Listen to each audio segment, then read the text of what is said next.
কৰা ভাষণৰ পোনপটীয়া সম্প্ৰচাৰ আমি ইতিমধ্যে সকলোৱে শুনিবলৈ পাই সৌভাগ্য লাভ কৰিছোঁ। আজি আমি এই নতুন সংকল্প ল'ম যে যুৱক নিজৰ জীৱনশৈলীৰ অংশ কৰি লওক আৰু ইয়াৰ দ্বাৰা আমাৰ জীৱনক আৰু যাতে অধিক সুন্দৰ কৰি তুলি তাৰ বাবে সংকল্প ল'ম।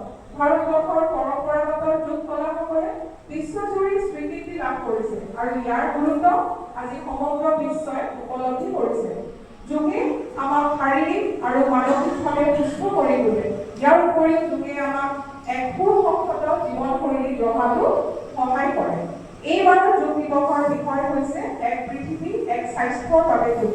ইয়াৰ দ্বাৰা আমি বুজো যে যোগ হৈছে এক সাৰ্বজনীন পদ্ধতি যি আমাৰ শাৰীৰিক আৰু মানসিক স্বাস্থ্যৰ লগতে গোটেই পৃথিৱীখনৰ স্বাস্থ্যৰ বাবেও উপকাৰী। আহক আমি সকলোৱে যোগৰ জৰিয়তে এক সুস্থ আৰু সমৃদ্ধিশালী সমাজ গঢ়ি তোলাৰ এক নতুন সংকল্প লওঁ। এইখিনি